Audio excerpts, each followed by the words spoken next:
ایسی بدکاری جس کی مثال تاریخ میں کہیں نہیں ملتی۔ اس قوم نے ایسا کیا کام کیا تھا اور ان کا کیا انجام ہوا؟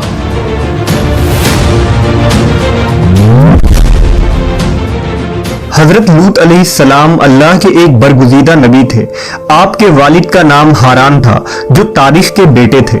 آپ کی پیدائش عراق کے قدیم شہر ار میں ہوئی تھی۔ اس شہر میں ابراہیم علیہ السلام کا مسکن تھا۔ دراصل لوط علیہ السلام کے والد ہاران حضرت ابراہیم کے سگے بھائی تھے، یعنی حضرت لوط علیہ السلام حضرت ابراہیم کے بھتیجے تھے۔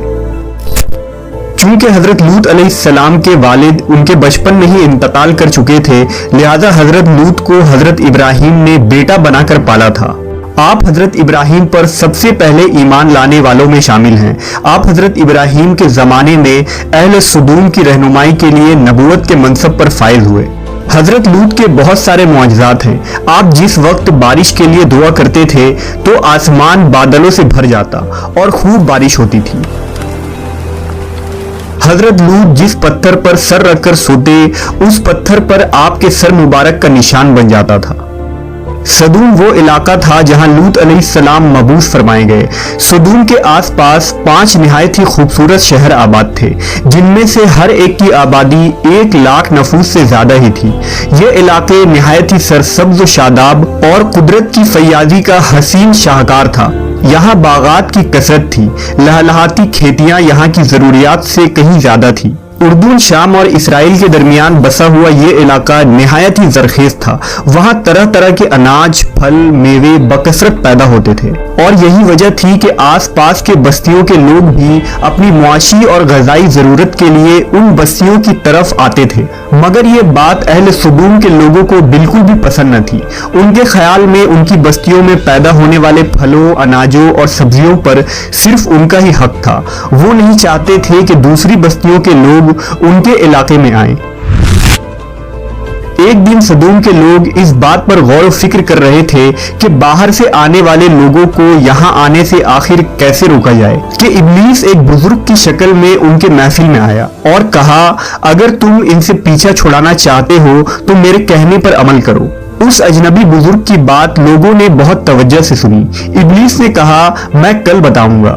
دوسرے دن ابلیس ایک خوبصورت جوان لڑکے کی بھیس میں آیا اور انہیں اپنی عورتوں کے بجائے مردوں کے ساتھ فعل بد کرنا سکھایا۔ ابلیس نے کہا کہ اگر تم ان بستیوں کے لوگوں سے نجات چاہتے ہو جو تمہاری بستی میں آ جاتے ہیں تو ایسا کرو کہ جب بھی کوئی شخص تمہارے علاقے میں آئے تو تم لوگ زبردستی اس کے ساتھ اپنی خواہش پوری کرو۔ اس طرح یہ لوگ اس بستی میں آنا چھوڑ دیں گے۔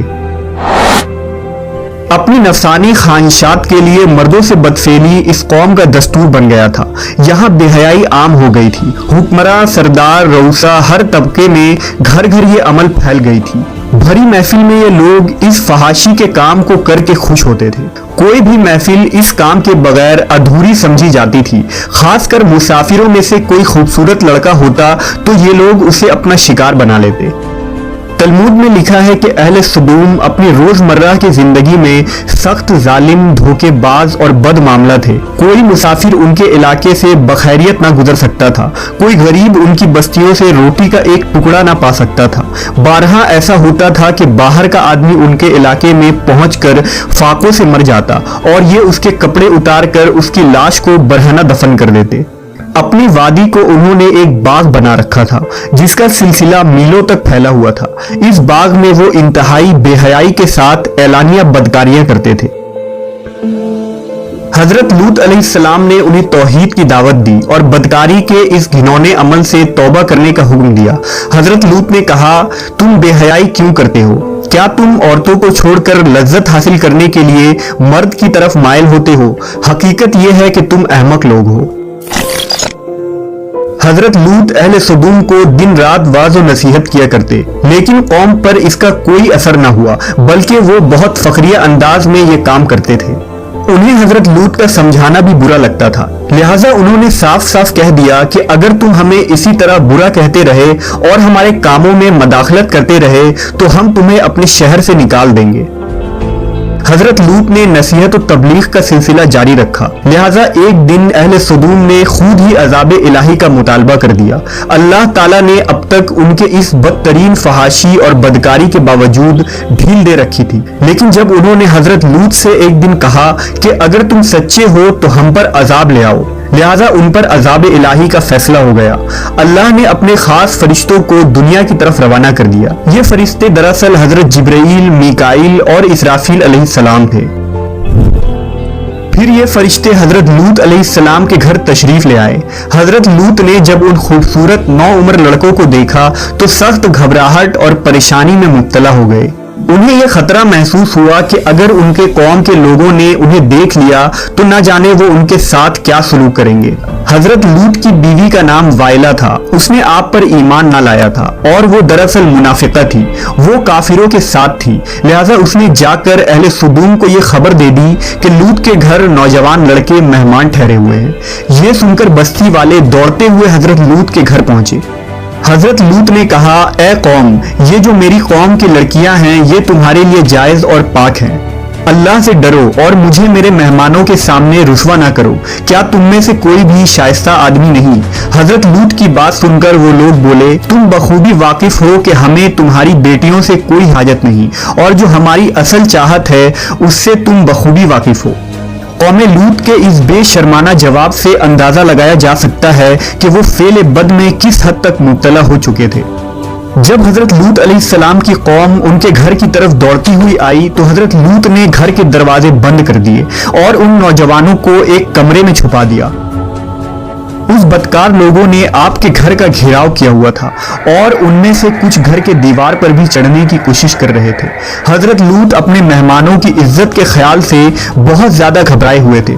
فرشتے یہ سب منظر دیکھ رہے تھے۔ جب انہوں نے حضرت لوط علیہ السلام کی بے بسی اور پریشانی کا یہ عالم دیکھا تو حقیقت سے پردہ اٹھاتے ہوئے یوں فرمایا، اے لوط، ہم تمہارے رب کے بھیجے ہوئے فرشتے ہیں، یہ لوگ ہرگز تم تک نہیں پہنچ سکیں گے، ابھی کچھ رات باقی ہے تو اپنے گھر والوں کو لے کر چل دو اور تم میں سے کوئی شخص پیچھے مڑ کر نہ دیکھے۔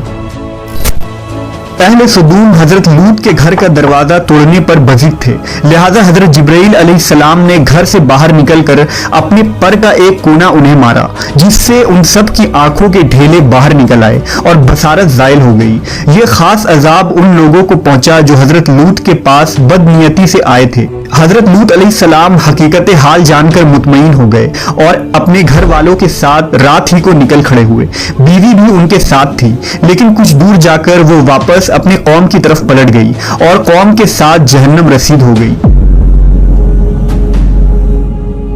صبح کا آغاز ہوا تو اللہ کے حکم سے حضرت جبرائیل نے بستی کو اپنے پر سے اکھاڑ دیا اور پھر اپنے بازو پر رکھ کر آسمان پر چڑھ گئے، یہاں تک کہ آسمان والوں نے بستی کے کتے کے بھونکنے اور مرغوں کے بولنے کی آوازیں سنی۔ پھر اس بستی کو زمین پر دے مارا، جس کے بعد ان پر پتھروں کی بارش ہوئی۔ ہر پتھر پر مرنے والوں کا نام لکھا ہوا تھا۔ جب یہ پتھر ان کو لگتے تو سر پاش پاش ہو جاتے۔ صبح سویرے شروع ہونے والا یہ عذاب اشراق تک پوری بستی کو نیست و نابود کر چکا تھا۔ قوم لوط کی ان خوبصورت بستیوں کو اللہ نے ایک انتہائی بدبودار اور سیاہ جھیل میں تبدیل کر دیا، جس کے پانی سے رہتی دنیا تک کوئی فائدہ نہیں اٹھایا جا سکتا۔ سمندر کے اس خاص حصے میں کوئی جاندار، مچھلی، میڈک وغیرہ زندہ نہیں رہ سکتے، اس لیے اسے ڈیڈ سی یعنی بحر مردار کہا جاتا ہے، جو اسرائیل اور اردن کے درمیان واقع ہے۔ ماہرین آثار نے 10 سالوں کی تحقیق و جستجو کے بعد اس تباہ شدہ شہر کو دریافت کیا تھا۔ تحقیقات سے پتہ چلا تھا کہ اس شہر میں زندگی بالکل ختم ہو چکی ہے۔ اس شہر کے راستے اور کھنڈرات کو دیکھ کر آرکیولوجسٹ نے یہ اندازہ لگایا کہ جب یہ شہر تباہ ہوا تو اس وقت لوگ روزمرہ کے معمولات کے کاموں میں مشغول تھے اور یہاں زندگی اچانک ختم ہو گئی تھی۔ اہل سدوم جنہیں پتھر بنا دیا گیا تھا، ان کے بت ابھی تک بحر مردار کے پاس موجود ہیں، جو تا قیامت لوگوں کے لیے ایک عبرت ہے۔ آج یورپی ممالک میں انسانی آزادی کے نام پر اس بدکاری کی اجازت دی جاتی ہے اور اس فحش عمل کو فخر سمجھا جاتا ہے، مگر حقیقت یہ ہے کہ ہم جنس پرستی بالکل فطرت کے خلاف ہے، جس سے انسانی معاشرہ تباہ و برباد ہو جاتا ہے۔ روایتوں کے مطابق ایک مرتبہ حضرت سلیمان علیہ السلام نے شیطان سے پوچھا کہ اللہ کے نزدیک سب سے بدترین عمل کیا ہے؟ ابلیس بولا، جب مرد مرد سے بدفعلی کرے اور عورت عورت سے خواہش پوری کرے۔